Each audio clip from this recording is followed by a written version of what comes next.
Today I'm going to show you how to make some homemade chicken stock. Let's get to it.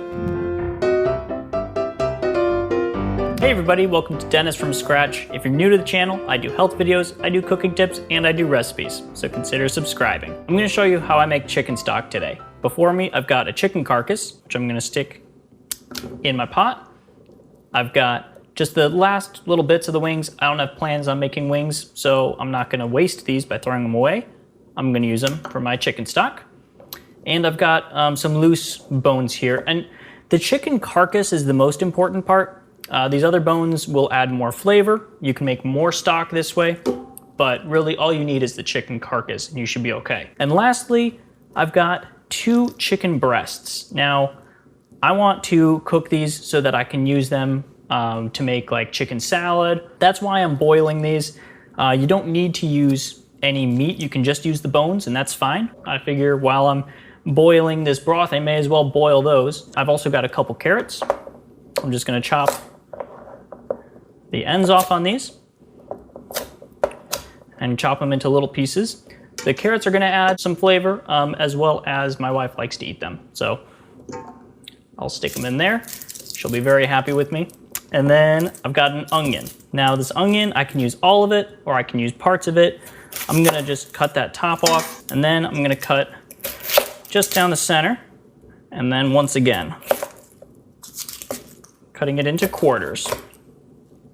And this will make it easy just to take that last outer dry layer that there's no flavor in off.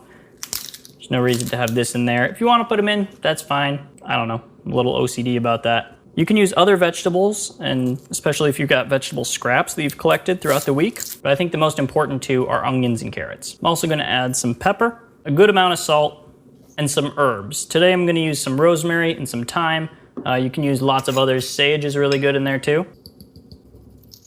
And lastly, I'm gonna do a splash of vinegar. The reason I'm using vinegar, it's not to flavor it so much as it is to break down the bones so that there's more nutrients released into the stock. Chicken stock is extremely nutritious, and this is just gonna help us get one more layer of nutrition. You can use any vinegar, but I like to use Bragg's apple cider vinegar because I know that it's very good for you, and you're not gonna have GMO grains being used to make your vinegar, as is the case with a lot of white vinegars. It also tastes good. If you could see into this, it's not very pleasant to look at, but that's a look at what it's gonna be. I'm then gonna fill it with water to where the water is covering everything in there, and then we have maybe an inch extra. In the case of 1 chicken carcass, I'm gonna use about a gallon, maybe a gallon and a half of water. Now it's time for the stove. I'm gonna start the broth off on a large burner on high, just so that we can start it off by getting it to a boil. After it comes to a boil, we can reduce the heat to just a simmer and let it go for a few hours. After at least 2 hours of the broth simmering, I'm gonna turn it off and remove it from heat and let it cool down just a little bit.